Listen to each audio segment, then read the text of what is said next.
l'impact de la crise sanitaire sur les secteurs touristiques et culturels est terrible, sans précédent, sur les entreprises, les associations concernées, mais aussi sur de nombreuses collectivités territoriales, et je pense en particulier aux communes touristiques.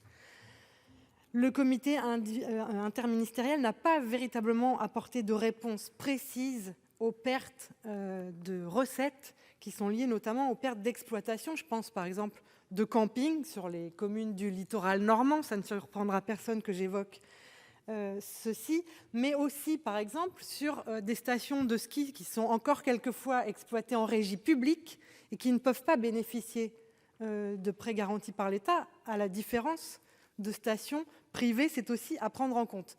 Pas davantage de réponses sur la question des taxes, la taxe de séjour, on l'a évoqué, mais aussi la CFE, les taxes liées aux jeux, etc., qui sont des pertes très conséquentes d'ores et déjà compte tenu de l'arrêt de l'activité. Mais même vous proposez aux collectivités d'exonérer les acteurs touristiques de ces taxes, qui serait un peu une double peine, je crois, et aucune compensation à ce jour, ou si peu, n'est apportée.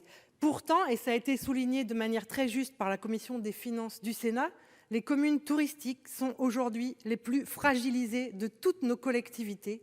Et je pense que c'est à prendre en compte, notamment parce que pour relancer l'activité touristique, et qui sera vraisemblablement, au moins pendant les prochaines semaines et les prochains mois, une activité touristique de proximité, ce sont sur elle qu'il faudra s'appuyer. Je pourrais développer les mêmes arguments sur le secteur culturel, et je crois que l'État doit proposer des mesures très concrètes, du sonnant et du trébuchant, si je peux m'exprimer ainsi, pour venir en aide à ces communes. Je vous remercie. Très clairement, la réponse, elle va prendre plusieurs formes. Ça va être d'un côté, effectivement, la capacité pour la Banque des Territoires de venir en appui sur un certain nombre de communes touristiques.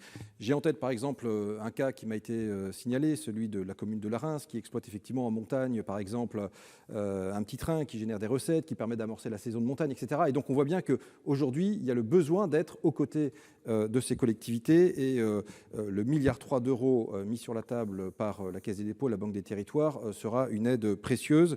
Vous disiez du sonnant et des trébuchants, en voilà. Par ailleurs, on le sait, et en discutant avec effectivement les maires, les élus des communes touristiques, le budget de fonctionnement peut être impacté de l'ordre de 10 à 15% de ce que j'ai pu voir d'un certain nombre de cas concrets.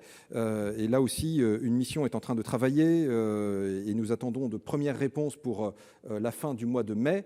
Donc le travail est en cours. Ce n'est pas une absence de réponse, c'est la nécessité d'avoir les données pour pouvoir justement proposer des réponses. Et s'agissant de la faculté qui a été laissée aux collectivités de pouvoir, par exemple, dégréver les 2 tiers de la CFE, l'État dit, moi je ne touchais pas cette recette, mais je propose de mettre la moitié de la perte de la recette. Je trouve que c'est voilà, un geste en tous les cas fort, en disant on veut être aux côtés aussi des collectivités qui voudraient utiliser ce levier. Elles peuvent utiliser d'autres leviers, mais ce qui est sûr, c'est qu'il y a là une spécificité effectivement qui doit être prise en compte, et nous le ferons dans le cadre notamment justement des feuilles de route territoriales. C'est pour ça que j'ai souhaité qu'il y ait, au-delà du CIT, un travail qui se poursuive avec un point d'étape en mois de juillet et une fin des travaux à l'automne, parce qu'il y a des territoires pour lesquels le tourisme pèse 20, 30 ou 40% de l'économie, avec tout l'impact que ça a pour les recettes communales. Merci pour ces réponses, Monsieur le Ministre. Je veux y entendre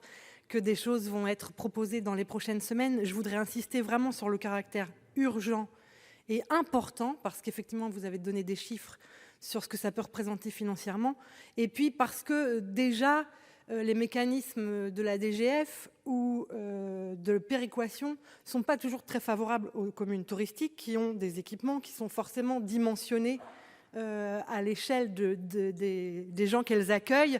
Et c'est compliqué. Et donc, ça renforce vraiment, j'y insiste, la difficulté dans la période. Et je pense qu'il faut qu'on y soit très attentif. Merci.